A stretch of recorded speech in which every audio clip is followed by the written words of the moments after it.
We're going to get started. So I got a question. We'll kind of introduce the topic and do all that kind of fun stuff. But I wanted to start with a fun question for you guys. Let me know in the chat. What's the most trusted profession in North America? Let me know. Gallup did a big study. Let me know in the chat. What's the most trusted profession? We got nursing, doctors, firefighters. Tim says president of the USA. Funeral directors, therapists, bartenders, all really good guesses here. I'll give you guys a couple more seconds. So we got Garrett says not sales, and then Matt says salespeople. Hairstylists. Surprise, surprise. Sales is actually not number one. Just kidding. It is nurses, physicians, grade school teachers, pharmacists, military officers. The reason why I bring this up is not to kind of poke fun at our profession, although it's kind of fun, is I don't know if you guys have noticed, I'm assuming many of you have a range of years that you've been selling, range of sales experience. There's probably a few people on here that have been doing it for a year or two or less, and maybe people that have been doing it for over a decade on this call, but the stats don't lie. 68% of buyers do not describe sales as a trustworthy profession. And 58% of the sales meetings that buyers attend feel like they're not valuable. So we spend all of this effort trying to get meetings, which I talk a lot about outbound, if you guys have followed me. The meetings that we do get, they kind of regret showing up to them. And the first key idea that I want to share with you prior to us getting into the content today is that what we need to keep in mind is that every buyer shows up to sales calls with their bullshit detector fully charged and ready to go. They've been either scammed, misled, promised something that didn't get delivered on, made a poor buying decision. And in sales, what's very interesting is that we start from behind the starting line. We have an unfair. I can't think of any other profession, actually. I think lawyers might be in this position, but people, think about, most people don't have jobs where when they meet customers for the first time or prospective customers, they're inherently skeptical of them and distrusting. I don't know if you guys have ever thought about that, but we are in a very, very hard profession. I think one of the things that we need to do as we get into the topic today around discovery is we need to take in consideration that folks are super skeptical of any kind of claims that we make. They're skeptical of the people that they're talking to, a company's ability to deliver on what they promised. And a lot of the reps that I work with share a lot of these challenges. Let me know if you relate with any of these. Prospects, hey, when I hop on a call with them, they don't really want to open up and talk to me about a lot. Put the word me in the chat if you relate with any of this. The second thing I hear is, hey, I put a lot of work. I do multiple demos. I follow up. I do all of this work. And oftentimes it doesn't really seem to get the deal any closer to closing. And the one I hear the most right now, I kind of struggle because buyers keep telling me this is a nice to have, that they don't need this. Yeah, let me know. I see a bunch of you in the chat. Lexi, Ashley, Heather, Manuel. Let me know if you relate in the chat. What's up, Jason? So this is stuff that we're hearing a lot of right now. And what we really want and what we're going to talk about today is, hey, it'd be really nice if buyers opened up to us about their goals and the problems that they're having. Right? It'd be really nice if I felt confident that all this work I'm putting in is going to have some sort of payoff. And it'd be really nice if we could be a need to have instead of a nice to have. So that's what I want to walk you guys through today. My goal is to help you, one, build more credibility with your buyers, and two, lose fewer deals that you should have won. I'm going to break this up. I want to make this as interactive as possible. So if you got a question, there is a Q&A function in Zoom. Drop your question in there. That'll kind of segment it out of the chat so I can make sure to get to it. This is what we're going to cover today. So first thing I'm going to go into is insights. So this is the key. If you want to disarm a buyer early and get them talking, get them opening up, if you can teach them something, that's right, teach them something during a discovery conversation, not just pepper them with a bunch of questions. If they can walk away with something that they could use or implement with their team, That's going to have a great disarming effect. Two, we're going to talk about value-based discovery. So what's the framework, kind of the high-level approach? And then three, I'm going to give you something really practical that you can use during discovery conversations. All right. So before we dig in, let me know in the chat, when you think about discovery conversations, so those intro calls, and we all know that discovery is not a call, right? Discovery is an act. It's something that you're doing throughout the sales cycle. But let me know in the chat, what's your biggest challenge when it comes to those discovery conversations right now? So think about, hey, I ask questions and buyers don't really open up. I have trouble quantifying the problem. I have trouble attaching to business priorities. Yeah, Joe says creating urgency. Let me know in the chat when it comes to discovery. This will help me kind of tailor the content for you guys today. Let me know. We got creating urgency, them wanting to see like what we can do for sure. Getting the true pain point and quantifying that pain point. Keep them coming. Yeah, a good chunk of our deals are outbound, earning the right to ask questions, David says. That's a great one. So wanting to price check. Yeah. I don't want to answer questions. I want to see your product.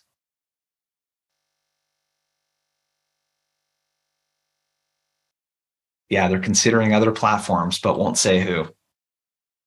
High quality impact questions that resonate with buyer concerns.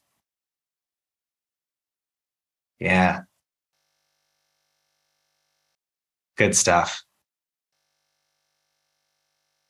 Cool. So we're definitely going to get to all of those things today. So I want to share my screen again real quick, and then we're going to dig into the content. So I want to give you an example. This is very typical. This is a very typical type of rep that we work with in our programs. And Daniel Coopersmith, I want to give him a little shout out. He's been crushing it lately. Just closed a decent sized deal, $105K deal. And one of the things that Daniel struggled with at the beginning was the concept of how do I take my platform, which helps investors and LPs and all these other folks figure out what the best investments are going to be and like kind of de-risk their investments. How do I take all these fancy features and all this other kind of stuff that we have, and how do we attach to business outcomes, right? So that we can have conversations with the C-suite and with senior VPs versus having conversations with people that are using the product every day. And one of the things that we had talked about that was really, really good is this first part that I want to dig to. This was really key for him, was this concept of insight sharing. Okay. So I'm going to share a document with you guys here in a second that you'll get to take home with you. But this concept of insight sharing is interesting. And what I want to ask you guys here is, what value does the buyer get from your discovery conversations? The answer I'm not looking for here is they get to check out my solution. They get to see what my solution does. Let's not go with that answer. What value? So another way of asking this question is, if the buyer chose not to do another call with you after that, what would make that call worth their time? Let me know in the chat. And if you guys could be specific, when you say industry insights, what kind of insights?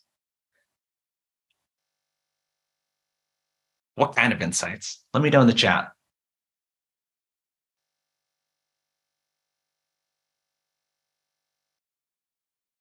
Yeah, Sam says we often provide documents on market research for salaries and roles that we recruit for. And by the way, if you feel like your buyers don't get any value from those intro conversations that you have from the discovery conversations, put none. That's okay too.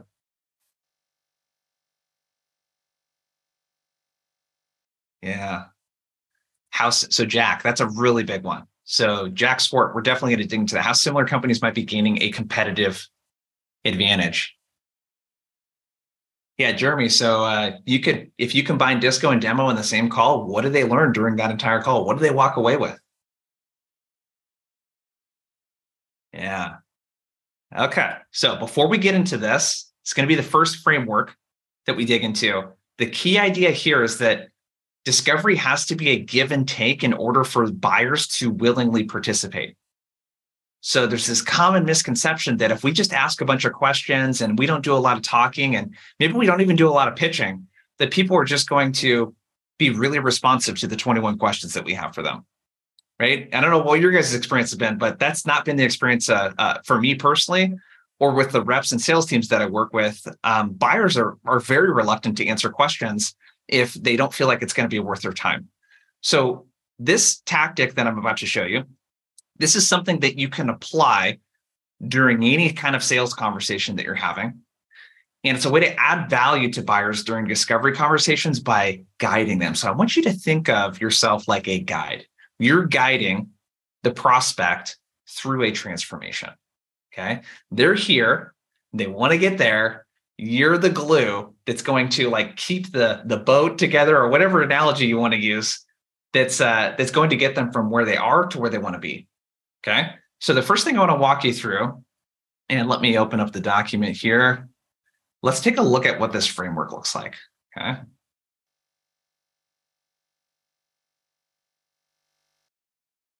All right, here we go. Cool. So I'm not going to drop it into the chat yet, just because it tends to be pretty distracting. I will drop it into the chat here in a bit so that you guys have access to this document, but this is what you're going to walk away with. So there's insight sharing, value-based discovery framework, discovery loop, all that kind of stuff. So let me zoom in. All right. Insight sharing. Okay. Let's talk about what an insight is. All right. And let me actually move this down. We'll get this out of the screen. So an insight is something that is non-obvious. So for example, I can't say, hey, to get better at discovery, what we're finding sales teams do is they attach to business priorities. Yeah, cool. People are like, yeah, dude, like we got it. That's not an insight. That's sort of an obvious thing that most reps know and most sales leaders know that their teams need to do, right? So the second thing is it needs to be evidence-based. So the insight must have some sort of proof backing it up. Customer stories and third-party validation are the most powerful, in my opinion, and it needs to be actionable. So it needs to be actionable enough for the buyer to socialize this internally at their team and with other stakeholders. So I'm going to give you an example of a way that you can put together an insight. And this is something that I use with the sales leaders that I speak with. So the specific problem my solution training and coaching in this case solves is account executives don't self-source enough pipeline for the sales org to hit target. So how does my solution solve this problem in a unique way or with a different approach? Instead of doubling down on training AEs, which is common, that's what most organizations will do, we focus a lot of our efforts on frontline managers to effectively train and coach, run structured power hours, create a self-coaching culture where reps start to score their own outbound efforts. What evidence supports this? Hey, we had a customer that did this and got really great results. How can the buyer take action? Well, they can focus less on training reps and more on training frontline leaders. Okay. All right, so I want to give you guys a second. This is the part where I would love some interaction, and you'll get a lot out of this if you can do this, treat this kind of like a workshop style webinar today. Let me know in the chat, what do you feel like your insight could be? So what's a specific problem that your solution solves, and how do you do it in a unique way? Let's just start with those maybe first two bullet points. What problem do you solve, and how do you do it in a unique way? So Ashley, can you tell me what the tool is? Ashley Black asks, what if your tool is hard to quantify success with? Brian, give that a +1. Let me know, what is it that you guys sell? What is it that you sell, and who do you sell it to? And I can help you out. But let me know in the chat if you could. Pick a singular problem. And how does your solution solve that in a unique way?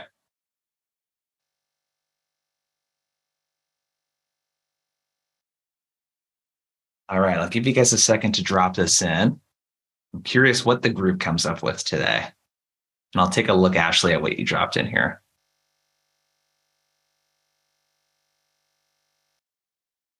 And Ashley, maybe if you drop in a website too, I could pull it up on another screen and take a look for you.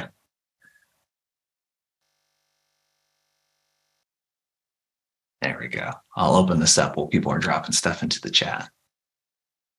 Yeah, so Kelly says, hold students accountable to properly prepare for their nursing entrance exam. Very good. Yeah, I'm curious what the unique way that you solve that is, Kelly. Yeah. Nate says building the dev resources you need is going to take more time and more expensive than you expect. This is looking pretty good so far, you guys. I like how specific the problem is. Now, what I'm kind of curious about is, how do you solve that in a unique way?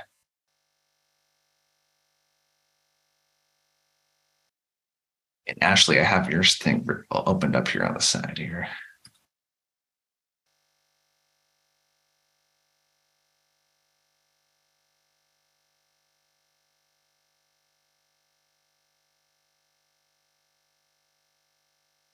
Good stuff, you guys. I'll give you a couple more seconds.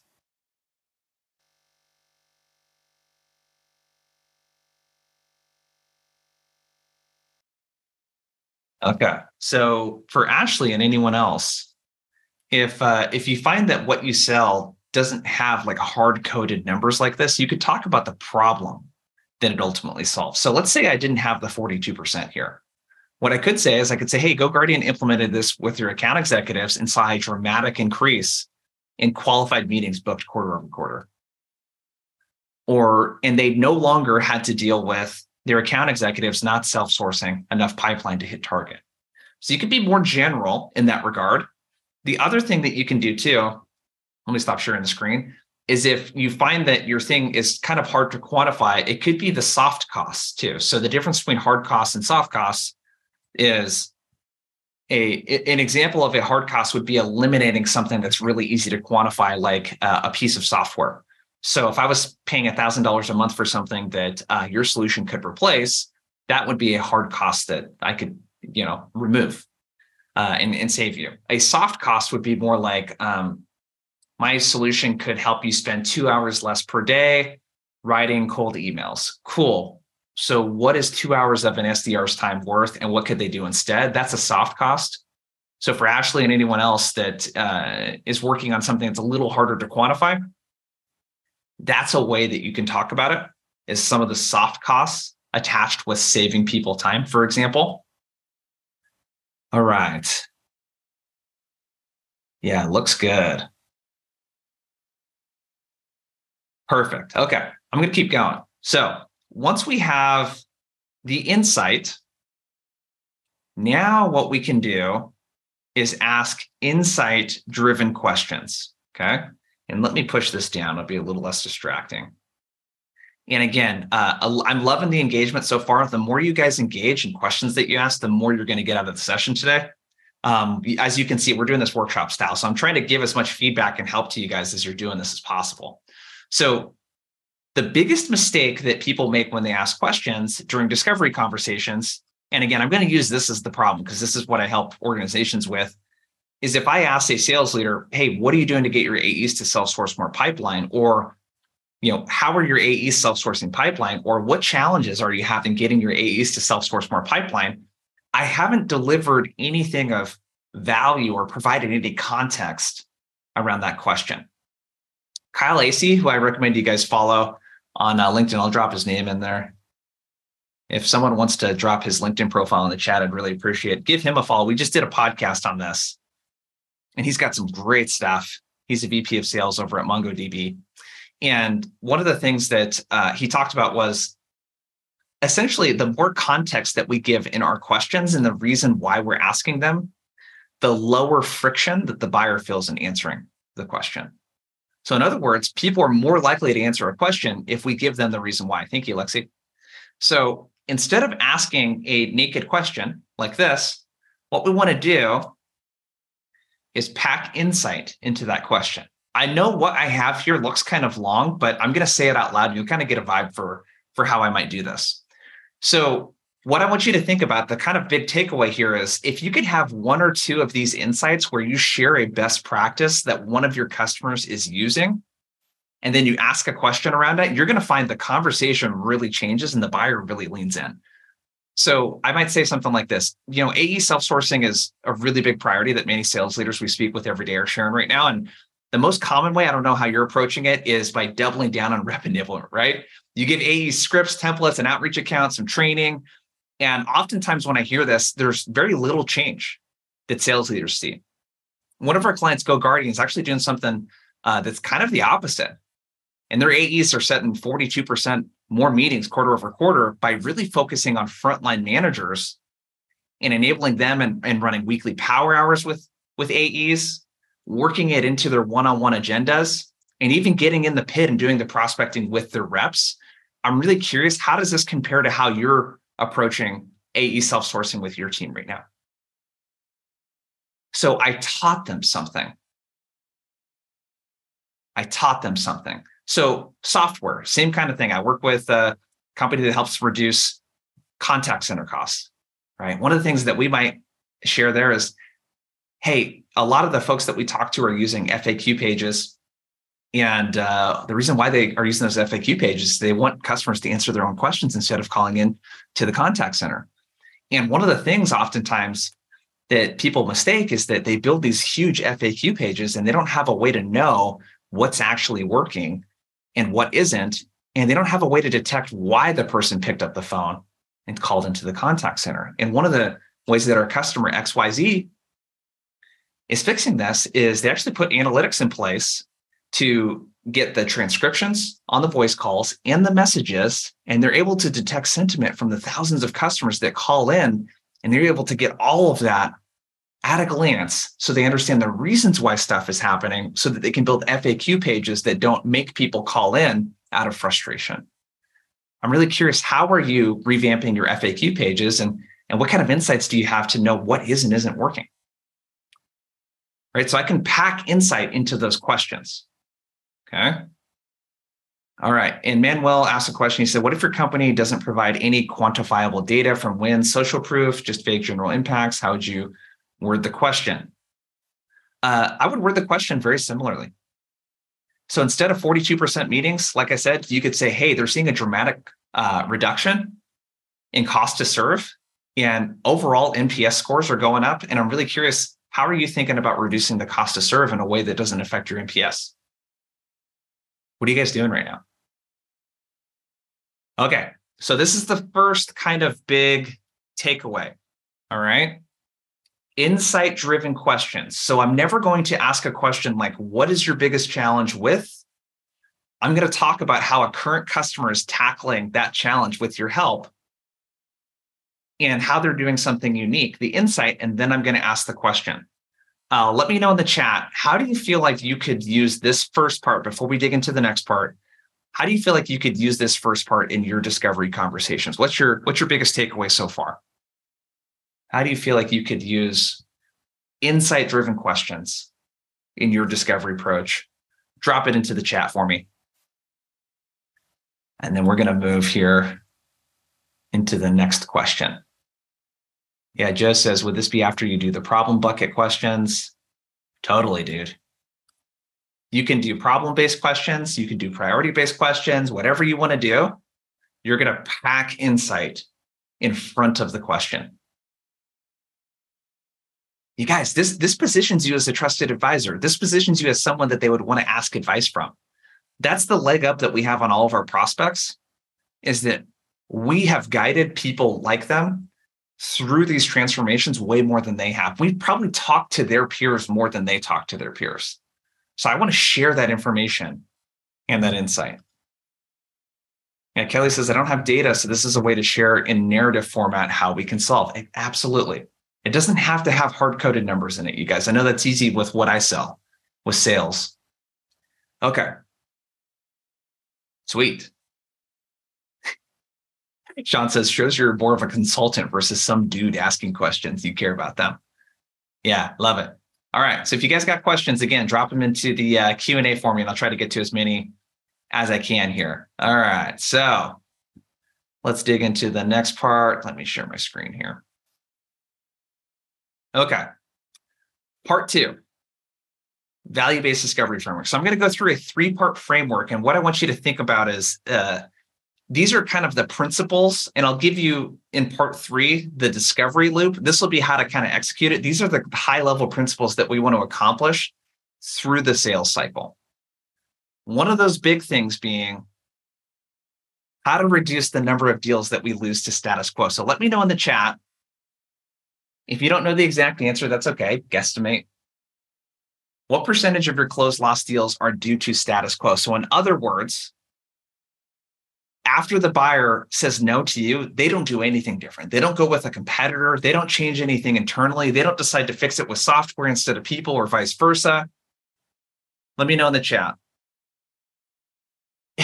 And by the way, hopefully the stuff you guys are seeing in the chat makes you feel a little bit better, because this is the stuff that most reps deal with. Yeah, look at that in the chat. Look how high that is.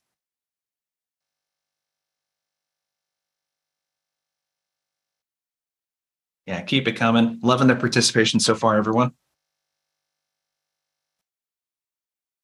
Yeah, so you are not alone. Okay. This is the latest in the Challenger series. Let me know if we got any Challenger sales fans in the house. Let me know in the chat. This is the recent in the series, the Jolt Effect. One thing that's just super badass about their work is it's based on literally millions of data points. So they collected calls from Zoom, Teams, and WebEx. I think it was 2021 through the end of 2022, like literally millions of calls they analyzed. And what they found is that depending on the range of the deal size and what people were selling, 40 to 60% of deals were lost to this no decision limbo, this status quo limbo. Number one was the customer's preference to status quo.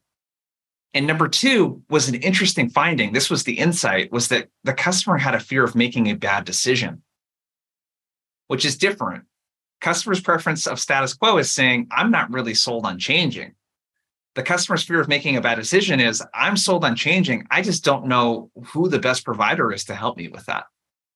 So goal number one, which we're going to spend most of the time here in this next section, goal number one is to break the prospect out of status quo.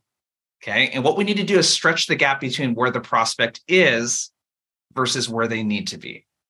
So if you're getting objections like, this is not a priority, this is not urgent, let's talk next year, let's talk next quarter. If you're getting any kind of stuff like that, it's usually a result of not having done what I'm about to show you.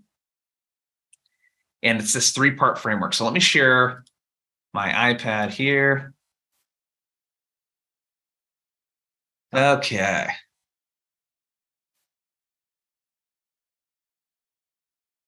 All right, and make sure. Okay, looks like we got everything situated. I got a lot of tabs open right now, you guys. Okay, everyone can see the iPad? Or cool, maybe give me like a yes or a thumbs up or something. It's showing up okay? Okay.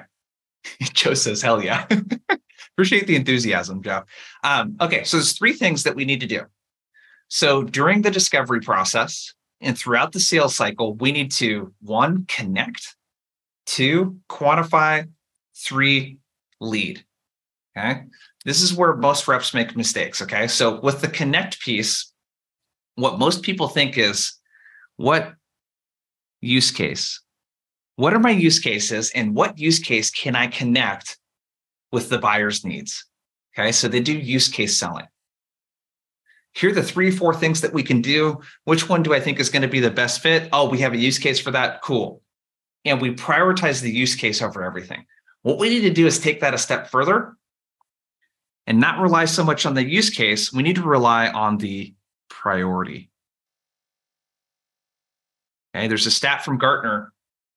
It's about 92% of B2B buying decisions, when they polled B2B executives, and these were people that made billions of dollars of purchases, those purchases were attached to a larger business priority. So priorities are the name of the game. One of the very, very first things that we have to do, and I'm going to give you a framework, like I said, that's got specific questions around this. That'll be part 3. The first big thing that we need to do is we need to figure out what the business priority is, what we can attach to. So the big mistake that reps tend to make here is they try to get the prospect to prioritize their solution versus looking at existing priorities and aligning to existing priorities. Okay. Big difference.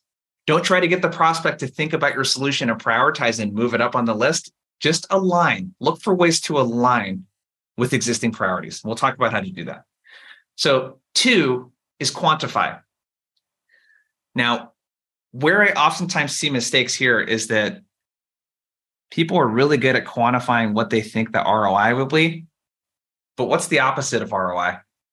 Let me know in the chat. What's way more important numbers-wise? Yeah, cost of inaction. COI. Yeah. Yeah, Leah says, thank you for validating our A's focus heavily on use cases. Yeah, let's not talk about use cases. Use cases are great. They're for later, though. I need to talk about priorities first. What priorities can we align with? And Nico asked a great question. What if they don't have bandwidth to add another project to executing their business priority? Yeah, bandwidth. We're going to talk about this. Okay. We're gonna talk about how to make the cost of inaction so high that they have no choice. Like they would feel foolish not to prioritize it. All right. So instead of ROI, it's COI, cost of inaction. Okay. Lastly, this is another big thing that I see is in terms of leading, you get into a lot of trouble when you have a buyer-led buying process. Okay. Let me know in the chat, yes or no. We talk about buyer's journey all the time, but let me know in the chat, yes or no. Do your buyers actually have a process that they go through when they're buying stuff? Not getting it to the finish line. Everyone's got procurement, right? Not like approval of something, but how they actually buy stuff. Like, do the people you sell to actually have a process for, hey, we go and find X amount of quotes, and then we do this, and then we do that, and here's what we're looking for. Here's our buying criteria, or our decision-making criteria, excuse me. Yeah, dude, we like to think that buyers have these elegant buying processes like we've been taught in sales, hopefully. They just don't, right? So counting on the buyer to lead you through their process, like total rookie move, right? The pro move is a seller-led buying motion, okay? When I say seller-led, this is where the trusted advisor piece comes in, where you're coaching the buyer, and this part's super important on how to get the best outcome. So don't talk about how to buy your solution. Talk about how to get the best outcome, okay? So it's the difference between talking about, hey, with the account executive teams that we work with, one thing I would kind of like to walk you through is how they typically get the best results. So how we're seeing account executives self-source 30, 40% of pipeline after they get done working with us versus training, trying to sell them training, right? Trying to sell them coaching, trying to sell them online courses, whatever it might be, okay? So a seller-led buying motion, that's me coming in and advising them on how to get the best outcome that they are seeking, not how to buy my solution. Okay. Big difference between those two. You're going to find that buyers are way more open to talking to you about how to get a great outcome than how to buy your solution. So those are the three pillars: connect, quantify, and lead. So what I want to walk you through next is we're going to talk about, in more kind of tactical terms, how to actually go about executing this. And this is where I'm sure a lot of you are going to have questions here. All right, so part 3, let's talk about discovery loop. So once we know that we want to connect, quantify, and lead, let's talk like really tactically how this gets executed inside of a sales call. Let me know in the chat. For you, we know that it's really important to get alignment with business priorities. Let me know in the chat, what's the hardest part for you about getting buyers to share their goals and their priorities with you? Sometimes what I hear is that they don't know them. They're resistant to share. Let me know in the chat. Yeah, Sean says they can't quantify it themselves.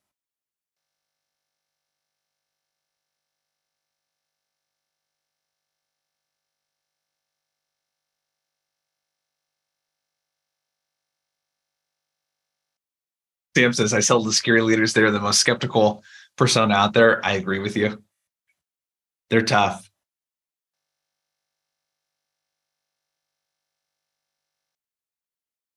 Yeah, look at this in the chat. There's some gold there in the chat. There's lots of stuff in here. Yeah, they don't want to think about it, Kelly says. Okay. So let's talk tactically how to get to some of the stuff. And this is the stat that I shared earlier. It's not 92%, it's actually 93%. So 93% of buying purchases from B2B stakeholders, 93% of them are the result of that thing that they bought being attached to a larger org-wide initiative. Okay. So what we want to do is a couple things here. Let me share my iPad, and then we're going to dig in here. Okay. All right. So let's talk about the discovery loop. We're going to hop into the worksheet again, and then I'm going to give you like some really tactical, 1, 2, 3-liner type of statements that you can use. So there's 3 things that we're going to do. So after we get a call started with, Sandler calls it upfront contracts. I call them alignment statements. At the beginning of your call, you're going to say something like, hey, before we get started today, really looking forward to it. I want to just make sure, do you got a hard stop coming up in 25 minutes? Yeah, cool. We'll make sure that we wrap up before then. One of the things that I really want to dig into today is, why you decided to take the call, what you're hoping to accomplish, specifically your goals, and, anything that we can help with. Second, I'm going to let you know if we're even a good fit to potentially help you out, in which case we'll talk about what next steps might be. Does that sound good today? Cool. Yeah. So after you get through that part, here's what you want to do. There's a series of loops that you want to run. It's 3 parts, very simple. Okay. One of the first things that you want to dig into is goals and priorities. So we're going to spend some time looking at goals and priorities, and then we're going to look at current state and problems. And then we're just going to restate and summarize what we're hearing. So my goal, and you might go through this loop 2 or 3 different times trying to figure out like what's actually important. What goal can I align to? What priorities? So we're going to go in this loop, and we're going to restate, summarize, and then kind of start over again. Okay. What I'm going to start first with you on is this piece here, the goals and priorities. So how do we start a conversation at the very beginning and align with what we know to be important to the buyer? Okay. Does anyone here, let me know in the chat, just write the word me. Does anyone here ever run into issues where the call gets started because the buyer just starts talking about a bunch of stuff and it just goes way off track for like 10 minutes, 15 minutes. And you're like, shit, we're talking about something. Okay. It's like, we're talking about something that does that we wouldn't even be able to help with. So once you do that alignment statement at the beginning, like I did, a really, really good way to, Jackie, but rapport building. Yeah. A really good way to start the conversation and to find priorities is you're going to suggest what their priorities might be. You're going to make a hypothesis around what they might be based on all of the other people like them that you work with. Okay. So let me show you what that looks like. Okay. So for this first part, okay, I'm going to use a priority statement. And I'm going to say, hey, based on our work with so-and-sos, they typically tend to be focused on this area, and this area, so that I can keep the conversation most relevant for you today. How does that compare to your priorities? So to give you an example, this is how specific you want to get. This is how I start off most calls. Unless the buyer comes in and they know exactly what they want to accomplish, which is not always the case, I'm going to say, hey, let me move this off the screen. Hey, in our work with Gong and Medallia, typically they're focused in one of these 2 areas. One's around AE self-sourcing. So they got a bunch of AEs. They need to self-source 30% of pipe. And they're looking to increase pipeline coverage from 4 to 5x versus 3. So marketing leads are definitely harder to come by. They have less DR support, et cetera. 2 is running tighter sales cycles. So deals are taking longer to close. More stakeholders and new stakeholders are getting involved, like finance, for example. And the focus is on preventing reps from being single-threaded and just running way tighter discoveries so that I can keep the conversation most relevant for you today. How does that align with what you're working on? So you see what I did there? So think about the patterns that you see in every single sales call. If you look at the past dozen sales calls and look at the past, maybe half dozen deals that you've closed, you probably aligned with similar priorities. So what this does is it puts up bumper guards on the conversation. Okay. So I want to put up bumper guards and establish kind of, what the rules of engagement are going to be. Okay. So Manuel said, I can't remember if you said this is in the beginning. You're going to share this deck. Yeah, I'll absolutely share the deck with you. I find it to be kind of distracting if I share it and people are kind of scrolling around and skip ahead, that kind of stuff. So if you can hang on, Manuel, I'll give it to you here in maybe about 10 minutes or so. Okay, so I can put bumper guards up on the conversation and I can keep it extremely focused by just suggesting what other people like them are focused on right now. You accomplish a couple things. One, if you nail that, which oftentimes I've done this enough that I know something in those two statements that I shared is going to resonate. I'm also sharing social proof, and the buyer's like, oh, wow, this person talks to a lot of people like me. Okay. So I'm going to put bumper guards up on the conversation. So don't ask, why did you decide to take the call today? Or what do you want to get from today? Don't make the buyer do all of that work. They're going to go off on a tangent. They don't even know what you can specifically help with. Provide bumper guards. Next, what we're going to do, this is where it starts to get really detailed. Okay. Now you're going to find how they measure it. And again, let me just, so it's a little less distracting. The first thing that I want to do is quantify. So if you just ask what's your goal or priority, people are not going to give you a very good answer to that question in my experience. Okay. So what you need to do is think about questions are kind of like a garbage in, garbage out kind of thing. If I get a bad answer, it's usually the result of a bad question. So these are some questions that you can ask. And you could preface them like we did before with the insight. I can preface them with an insight. So instead of saying, how are you measuring the success of this goal or this initiative, or what KPIs or metrics are you using? I could say something like this. Hey, I'm really curious. With self-sourcing, oftentimes I hear that sales leaders are looking at a percentage of pipeline that they want their AEs to self-source, somewhere between 30 and 50% typically. Sometimes they look at the deals that they self-source and they're looking at the average size of those deals and the potential of those deals. Sometimes they look at the number of meetings that reps need to land on a monthly basis. How do you measure this? So I can provide examples of how other people measure it. And again, if I do a really good job of that, they're going to be like, oh yeah, we do it that way too, or we haven't done it that way. So I can share an insight or potentially look for alignment at the same time. Right? This is one of my favorite questions here. Hey, if we zoom ahead 6-12 months in the future, like what specific outcomes need to happen in order for this to be a success? How will you measure whether or not this initiative was a success? And by the way, these questions are not meant to just be asked in order. You can use them in any kind of order that you want. You can use one of them, none of them, all of them, whatever you want to do. So the first thing I want to do is quantify. Okay. Next thing.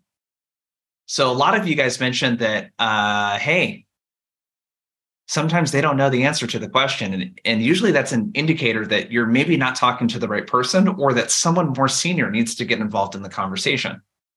The best way to multi-thread is to ask questions that the person you're talking to, they don't know the answer to, and it creates a reason to involve other people. So I love these two questions. So if I'm talking about, again, AE self-sourcing, let's say, I might say, hey, who in the organization really owns the outcome of this initiative? Is that so-and-so? And again, if I've researched and I know who the stakeholders are beforehand, so I think this is a really underrated tip, by the way, is research on LinkedIn and LinkedIn Sales Navigator. See if you can get an idea of who you think the buying group might be, who the stakeholders might be, so you can ask for people by name. It's easier to be corrected than to be educated. In other words, it's easier for a prospect to say, no, that's actually not Mike, that's Katie that owns this, than for them to just do the work in answering the question for you. So it's easier to be corrected than educated. Who else would care if this project wasn't a success? Right? So multi-thread. Now, here's some really good ones. If the prospect isn't really opening up, I like to share this. Hey, I've been peppering you with a ton of questions, John. I didn't give you much context into why. Typically, our customers, folks like Gong and Medallion, Zoom, find that when we're aligned with the outcomes that they want to accomplish, it helps us determine whether or not we're a fit. Would it be helpful if I shared how those folks sort of approach and think about this? Cool. Well, when we started working with GoGuardian, and then I share the customer story, right? Another thing that you can do, and this is from Chris Orlob, which I highly recommend you give him a follow too. So if you're speaking with a below the line buyer, I just love this line that he came up with. Hey, I imagine your CRO held internal meetings where the outcome was, to like improve ramp time and get reps up to speed faster and provide outbound content and enablement and all that kind of stuff for them. What did those internal conversations sound like, and how did they lead to this being a focus? All right. So there's some good stuff that you can do there to chunk up to the business outcome. Okay. So that's how I'd recommend, before we get to problems, that's how I'd recommend finding out how it gets measured. Ask these quantification questions, multi-thread, ask who else cares about this.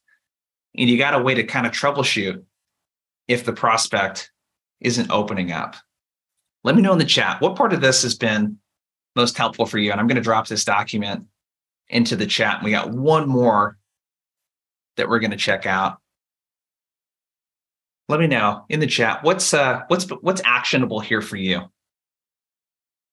in finding out and using the discovery loop for goals and priorities to get prospects to really open up about what goals and initiatives they have, getting them to quantify, multi-threading. Let me know in the chat, what part of this is most actionable for you? I'd love to check in with you, and then we'll get to problems here in a second.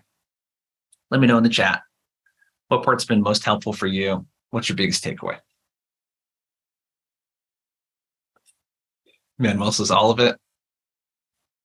Yeah, Joshua says the importance of multi-threading and being able to go deep and wide in an organization to engage as many stakeholders as possible.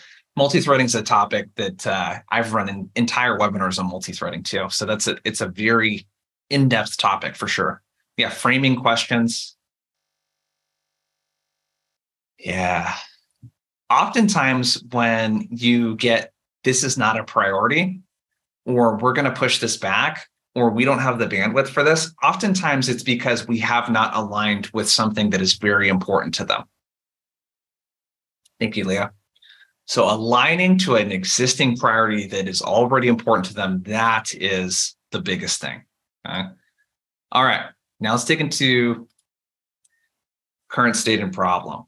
Okay, so once we figure out from a buyer and they share what they're working on, the next step that we want to do is we want to help figure out, like, what's the gap between where they are and where they'd like to be. And there's tons of questions again here. Use them for inspiration. I want to get a really good idea of what the current state is. And oftentimes that's as simple as asking, well, hey, how are you making progress on this whole AE self-sourcing initiative right now? What have you tried? What's worked? What hasn't? What options? So I don't know if anyone here uses MedPick. This would check the box of the C, the competitor side. Yeah, Jack Swart, I'll find it. There's a sales hacker. Here, I'll drop this into the chat. There's a webinar on multi-threading I did with Sales Hacker if you guys want to check that out. It's the most recent one I've done. So yeah, what options are you looking to solve? So getting a good idea of what that current state is, this is where it starts to get pretty interesting. So cost of inaction.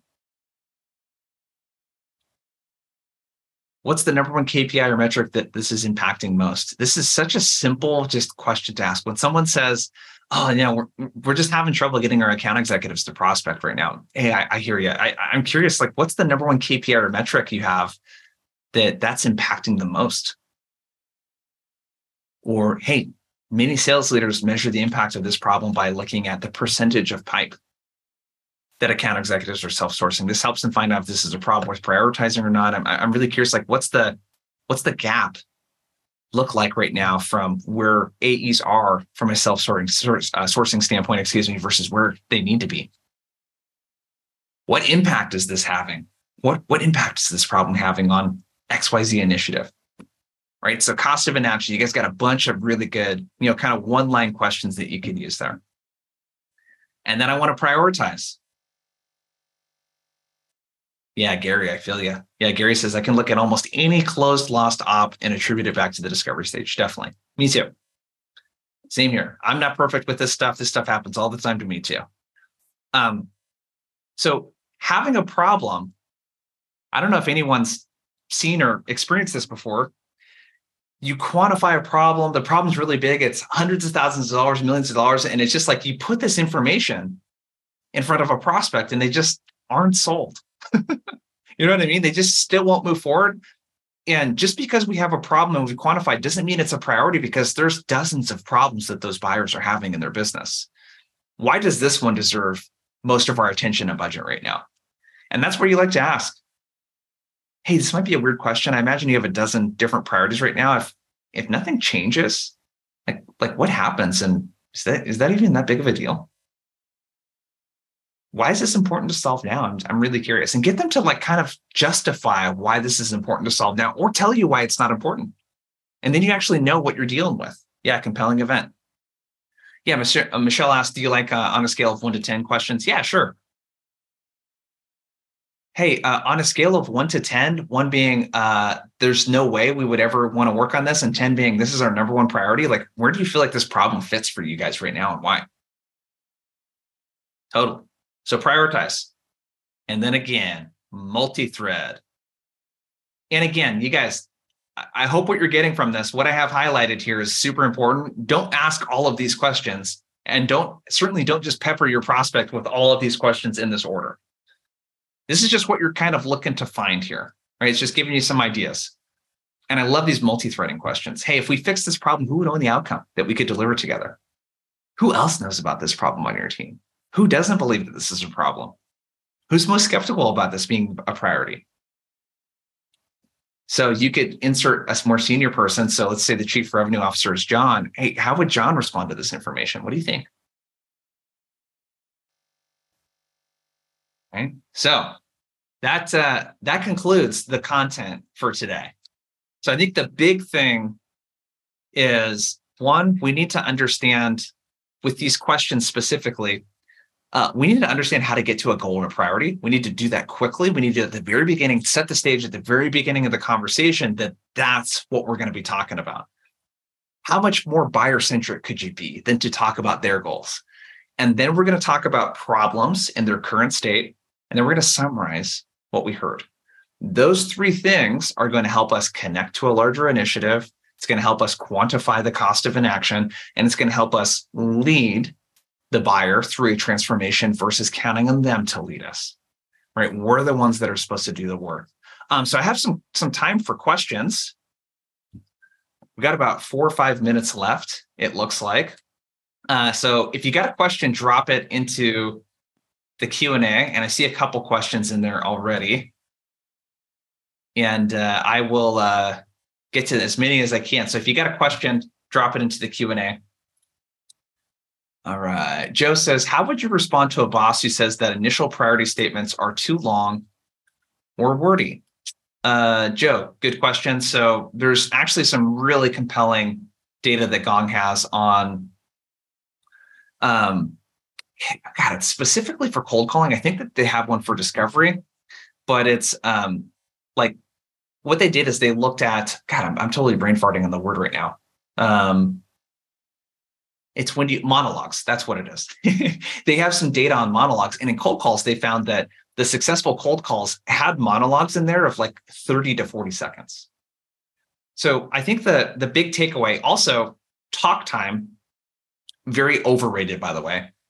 Cold calls, successful cold calls, according to Gong, have 55% rep talking versus 45% prospect. It's about 50-50 in disco calls. And all the challenger data in Jolt shows that reps speak about 52 to 55% of the time versus prospects. So the whole talk less than your prospect, you have 2 ears, 1 mouth, it's like been completely debunked. So the content of what you're talking about is more important than how much you spend talking. So what you talk about is more important than how long you spend talking. So if you only talk 20% of the time in the conversation, but it was all about your solution, that's also really bad. So Joe, what I would say is like, hey, here's what the data shows, but I would just do it and show the response, show the recording of the sales call of you doing this and the buyer being like, actually, number one, AE self-sourcing, that's a big priority for us right now. How do you guys help in that area? Like the best way is to do it, show it in action, and show that it actually works, Joe. That would be my advice. Craig. Yeah, Craig, that'll be emailed out afterwards, the slides. Yep, Jim, we shared that. Okay, so Manuel says, what's the best approach if you get we are going through an org change and need to table this eval for 6 to 8 months from now? That's a tough one. So where my head goes, Manuel, is who am I multi-threaded with? And what are the goals of that org change? So I'll give you an example because a lot of my clients, because I work with mostly software companies, they're going through org changes in the last 6 months because they've had layoffs. One client in particular is like completely restructuring, like they're going from like verticalized by industry to like territory based, and like they're going to restructure how the VPs and who manages it and like all of that kind of stuff. So if you understand why they're doing that and what that helps with, that's something that you can align with. But my kind of hunch is that if we're not threaded high enough with, in my case, an SVP or someone at that like VP level, I might not be threaded high enough to like continue talking about how this could help with that org change. So if I'm talking to a below the line buyer that's like, hey, we got really busy and we're told not to buy any stuff right now, like I don't want to take a no from someone that can't give me a yes, to use a quote that Ian Koniak uses a lot. So that would be my advice, Manuel. I would really look at like, am I single threaded on this deal? Do I have all the people involved in this deal that I need to have? Great questions. We got time for a couple more. Okay, Sam. What's up, Sam? I sell recruiting services for security leaders. Hiring isn't a main priority of yours. How do I really quantify the cost of inaction of what I sell? Isn't a key responsibility of the role. This is a great question. So, Sam, what I would think about is less about hiring and what those hires are going to accomplish. I would think like a layer deeper. So with security folks, hiring isn't a main priority, but you know what is? Detecting vulnerabilities. The amount of time that their team is spent like burning out and working overtime trying to respond to vulnerabilities. They probably have something on the product roadmap that they're developing that has to get done by a certain time. Like I want to align hiring and getting you more resources and people to the things that they care about. So when you say, how do I really quantify the cost of inaction of what I sell isn't a key responsibility, I'm not going to quantify the cost of inaction related to hiring. I'm going to quantify the cost of inaction of if you don't have more resources, here is what is going to happen. So that's what I want to focus on. And that's all I got time for, you guys. I got to run. Appreciate everyone so much for hopping on. Love the engagement. And we'll see you on the next webinar. So you'll get an email here in a couple of days with a replay worksheet, all of that kind of stuff. And let me share that document again. Boom. There you go. Cool. All right, everyone. We'll see ya. Have a good one.